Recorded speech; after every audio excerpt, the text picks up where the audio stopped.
hasn't been a lot of sync quarterback to wide receiver on this side of the football. They haven't been on the same page, quarterback and receivers.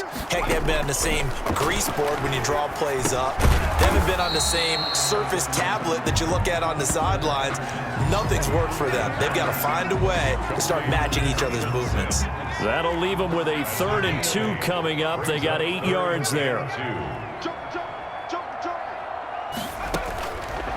They'll go to the air here on 3rd and 2. And his guys are going to take over at the 39-yard line. He's had a fantastic rookie season, made a lot of lovely throws, but that wasn't one of them. Well, we got to give him one, don't we? I mean, with the year he's having, a lot easier for he and his teammates to accept that throw because for the most part, what they've seen, it's been pretty sensational. Very good starting field position for the Falcons offense as they come up 1st and 10 at the 39-yard line. They're going to start the drive here on the ground with Patterson. It's a pickup of 4, and it'll bring up 2nd down. Taken down at the 43-yard line. A gain of 4. It's now 2nd and... Once more, they turn to Patterson. And give him about 5 as he gets this up to the 48-yard line. Brandon, I've got to think this offensive line has got some smiles on its faces. And I know it sounds crazy, but they practiced for this back in training camp. They knew they'd be in situations where there'd be extra defenders in the box coming after them, trying to keep them from locking down a game. Right now, they want to show the world they're up to the challenge. So signs of life in what's been a dormant offense in this second half. Here's 1st and 10. And he'll go down, but not before getting this inside the 30. That burst good for 20 and a 1st down. Well, that's a carry they have to be satisfied with. And throughout this game, they've been satisfied with what he's given them. Whenever they've needed a big run, a 1st down, he's the guy they've turned to. And it doesn't matter what the defense thinks. They've got the confidence to keep handing it to him and keep picking up good yardage. A gain of 2. Brings up. They will run again with Coleman. They'll get him to the ground at the 20 following a pickup of 4. They're in a pretty good spot right now with a convincing lead. I think this is where they put on the boxing gloves, start to try and pound them into submission. And the offensive line, they've controlled this game. I don't see why that trend would change now. Blake Cashman on the tackle. Absolutely love the effort there. The ability to flow from his inside spot and stop that one at the line of scrimmage. Nice linebacker play. Well, the offense is not leaving the field. They're going to stay out and go for it on 4th and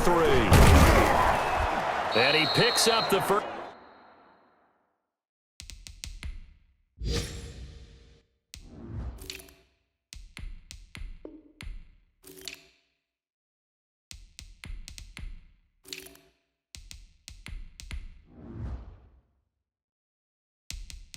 First down yardage as he takes this one down to the 15.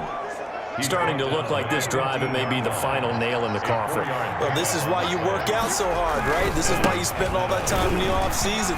This is why you have those OTAs and mini camps. For these situations, these scenarios, to run someone into the ground and secure a victory. 1st and goal, Atlanta. Starting to become a tough spot for this defense. You're down 4th quarter, looking a little fatigued maybe on that side of the ball. Partner, we've seen this before, haven't we? Because every coach we've ever talked to says body language is important. And now you're seeing guys with their hands on their hips, they're bent over, hands on their knees.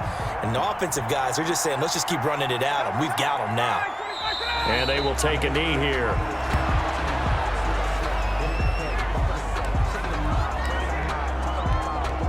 And now can they reverse the trend on 3rd and goal with the last 2 plays having gone backwards? Coleman. It'll be a gain of 5, but they do keep him out of the end zone, and now it's 4th down. This is a long drive offensively. Wouldn't you hate to end this with just 3 points? Doesn't it feel like during a ball game you have certain narratives going on and there's certain drives that seem to take on just a bit more importance than others? This feels like one of those, doesn't it? To me, 3 points here, a major letdown. This is the time to go and put 6 on the board. So they were really trying to put the nail in the coffin there already with this lead here in the 4th, but they didn't get it. Guaranteed, it's not going to be a front handshake in the postgame, right? You just know that there's going to be some bad blood there, And I know if we go to the post-game press conferences, the winning coach, you know what he's going to say, why he did it? We need the points, okay? Because you never know at the end of the year if points are going to come into the tiebreaker if we're trying to get into the playoffs. That's always the standard justification.